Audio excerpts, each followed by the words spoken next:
ہم کریں گے ہر مظلوم کی حمایت۔ السلام علیکم، میں ہوں حرین فاطمہ اور آپ دیکھ رہے ہیں حمایتی نیوز HD چینل۔ نظر ڈالتے ہیں آج کی اہم خبروں پر۔ Sanghar district reporter Muhammad Waqar Bhatti.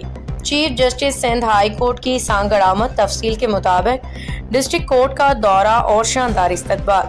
Chief justice Sindh high court جناب محمد جنید غفار سانگڑ ڈسٹرکٹ کورٹ پہنچے، جہاں ان کا پرتپاک استقبال کیا گیا۔ اس موقع پہ SSP سانگڑ Abid Ali Baloch, deputy commissioner سارا جاوید، اسسٹنٹ کمشنر شفیق عریسر سمیت دیگر افسران معززین بھی موجود تھے۔ مہمان خصوصی کو روایتی سندھی ثقافت کی پہچان اجرک کے تحائف پیش کیے گئے، جس سے تقریب کا وقار اور رونق بڑھ گئی۔ چیف جسٹس محمد جنید غفار نے میزبانوں کا شکریہ ادا کرتے ہوئے کہا کہ سانگڑ ایک اہم ضلع ہے جہاں عوام کو فوری اور سستا انصاف فراہم کرنا ہماری اولین ترجیح ہے۔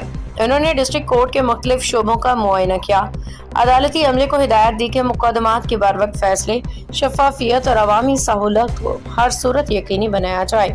چیف جسٹس نے یہ بھی کہا کہ عدلیہ کا مقصد عوامی مشکلات کم کرنا اور انہیں قانون کے دائرے میں رہتے ہوئے جلد انصاف دینا ہے۔